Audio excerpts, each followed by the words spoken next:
So the earnings reports are coming out, Uber versus Lyft. What to expect? To report earnings this week. Joining me now, Rohit Kulkarni, Roth Capital Partners Managing Director and Senior Research Analyst. And Rohit, it's so interesting because we're waiting for these Lyft results, but the company in quick succession first announced that it was closing its acquisition of FreeNow, which is a European taxi rideshare service, and then also signed a partnership with Baidu to then bring robo-taxis to Europe. So is that, how big of a change is that for Lyft? Hey, thanks for having me. Thank you.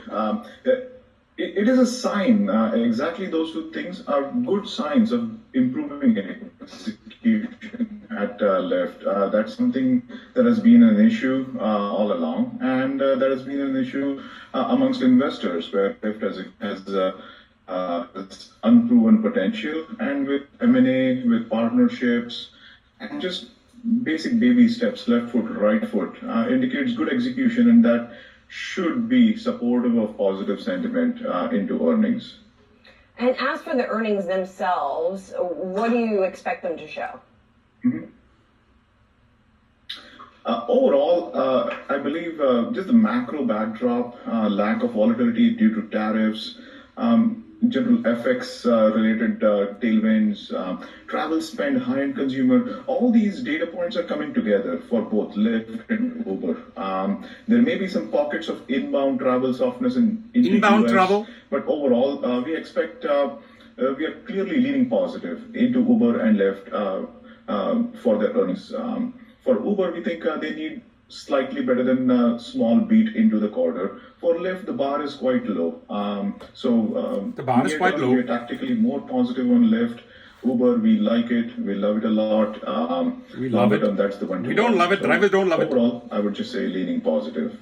And for Uber, obviously, it is a more diverse business, which historically has been one of the reasons that investors have preferred it, right? It's also given it kind of flexibility when the mobility business isn't working as well. It leans almost into the same delivery.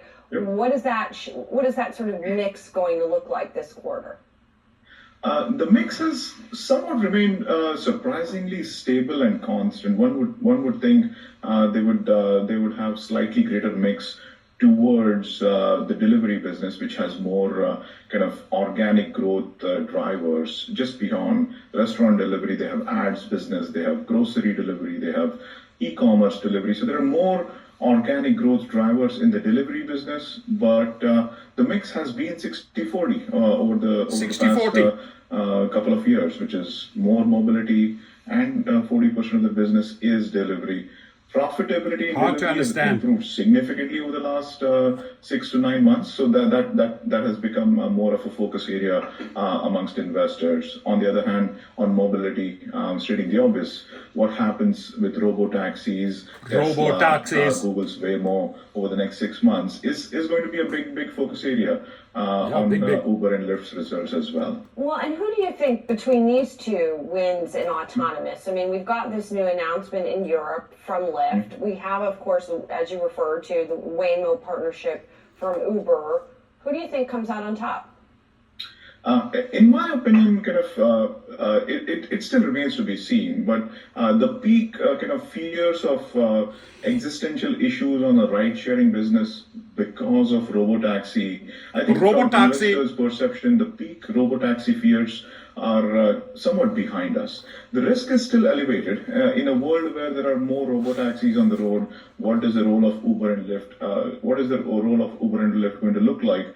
Is still TBD. But as more robotaxi partnerships with ride-sharing companies come to fruition, Waymo is doing with Uber, Baidu is doing with with Lyft, and then there are other companies like Pony.ai doing with Uber in various different geographies. And so, in a world where there are many robotaxi offerings, the value of a marketplace like Uber or Lyft is going to be much greater than where we are today. So that's our anticipation, but that we still are in this kind of elevated risk zone for both Uber and Lyft. Elevated risk zone for Uber and Lyft. Thank you very much. That was a great report. Leave your comments. What do you think? How are they going to perform? I truly think that Lyft has everything to gain here, right? I still think that the share price of Lyft is very low. It has a lot of upside. Uber, yeah, all over the show. But we shall see. We shall see your comments. What do you think?